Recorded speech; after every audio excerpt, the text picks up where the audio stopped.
2 महीने बाद जिन 5 राज्यों में विधानसभा चुनाव होने वाले हैं उनमें केरल, असम और पश्चिम बंगाल ऐसे राज्य हैं जहां मुस्लिम मतदाता 27 से 35% के बीच है।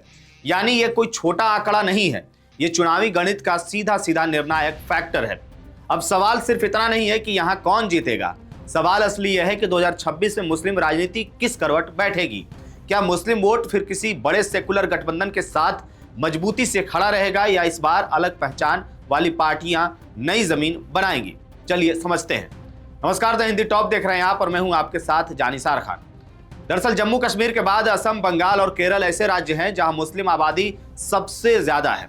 केरल में करीब 27%, बंगाल में लगभग 30% और असम में करीब 34 से 35%, यानी हर चौथा या हर तीसरा वोटर मुस्लिम है। ऐसे में यह साफ है कि बिना मुस्लिम मतदाताओं के समर्थन के इन राज्यों में सत्ता की कुर्सी तक पहुंचना आसान नहीं है और यही वजह है कि मुस्लिम आधार वाली पार्टियां भी मैदान में पूरी ताकत से उतर रही हैं।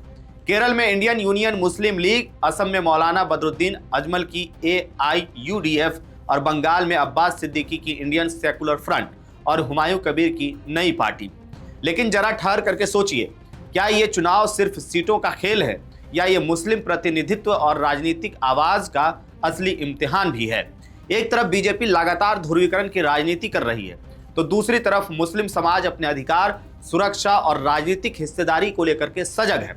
ऐसे में 2026 सिर्फ एक चुनाव नहीं बल्कि यह तय करेगा कि मुस्लिम वोटर बिखरेगा या रणनीतिक तरीके से एकजुट रहेगा।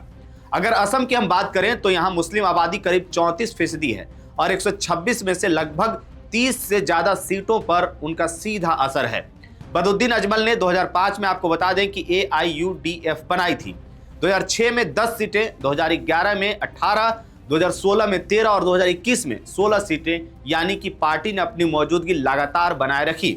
लेकिन 2024 के लोकसभा चुनाव में खुद अजमल अपनी धुबरी सीट हार गए थे। इस हार के बाद यह साफ संदेश गया कि मुस्लिम वोटर अब सिर्फ भावनात्मक अपील से संतुष्ट नहीं है, वह ठोस राजनीति और असरदार विपक्ष चाहता है। कांग्रेस भी असम में फिर से मुस्लिम वोटों पर अपनी पकड़ मजबूत करने की कोशिश में है। परिसीमन के बाद मुस्लिम मतदाता 32 के बजाय 22 सीटों पर ही निर्णायक रह गए हैं, यानी समीकरण बदले हैं। ऐसे में अब सवाल है कि मुस्लिम वोटर किसे प्राथमिकता देगा, एक क्षेत्रीय मुस्लिम पार्टी को या बीजेपी के खिलाफ मजबूत चुनौती देने वाले सेकुलर गठबंधन को। अब पश्चिम बंगाल की ओर बढ़ते हैं। यहाँ आपको बता दें कि मुस्लिम वोट करीब 30% है और 120 सीटों पर सीधा असर डालता है। 2021 में 86% मुस्लिम वोट तृणमूल कांग्रेस के साथ गया था, जिसका नतीजा यह हुआ कि कांग्रेस और लेफ्ट मुस्लिम बहुल सीटों पर लगभग साफ हो गए। अब अब्बास सिद्दीकी और हुमायूं कबीर मुस्लिम राजनीति को अलग पहचान देने की कोशिश कर रहे हैं। लेकिन क्या मुस्लिम मतदाता बीजेपी के उभार के दौर में वोट बिखरने का जोखिम उठाएगा? ममता बनर्जी ने खुले तौर पर मुसलमानों के साथ खड़े होने का संदेश दिया है। ऐसे में बंगाल में मुस्लिम वोट का बड़ा हिस्सा रणनीतिक होगा, यानी कि बीजेपी को रोकना अभी भी प्राथमिकता हो सकती है। अब अगर केरल की बात करें तो यहाँ 27% मुस्लिम आबादी है और राजनीति का मॉडल थोड़ा अलग है।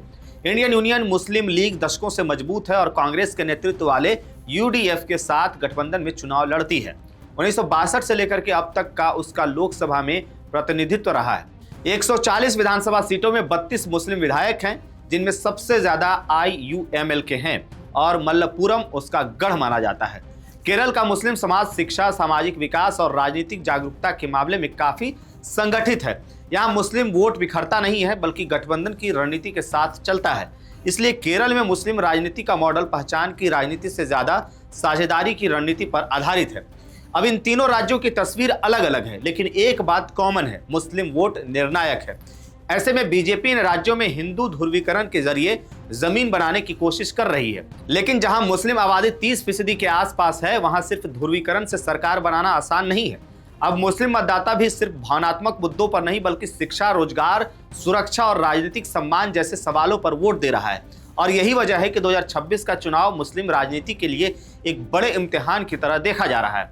आखिरकार सवाल यही है कि क्या मुस्लिम वोट एकजुट होकर के सेकुलर ताकतों के साथ रहेगा? क्या क्षेत्रीय मुस्लिम पार्टियां अपनी स्वतंत्र ताकत साबित कर पाएंगी या फिर वोटों का बिखराव बीजेपी को फायदा देगा? और अंत में बात साफ है कि 2026 में केरल, असम और बंगाल का चुनाव सिर्फ सत्ता का परिवर्तन का चुनाव नहीं होगा, बल्कि यह तय करेगा कि मुस्लिम राजनीति संगठित ताकत के रूप में उभरेगी या फिर बिखरेगी। इस पूरी खबर पर आप क्या सोचते हैं, क्या मुस्लिम वोट रणनीतिक रहेगा या नई सियासी दिशा चुनेगा? कमेंट में अपनी राय जरूर बताइएगा। मेरा नाम है जानिसार खान, आप देख रहे हैं द हिंदी टॉप। वीडियो अच्छी लगे तो चैनल को सब्सक्राइब कीजिएगा और हमें इंस्टा, फेसबुक और एक्स पर भी फॉलो कीजिएगा।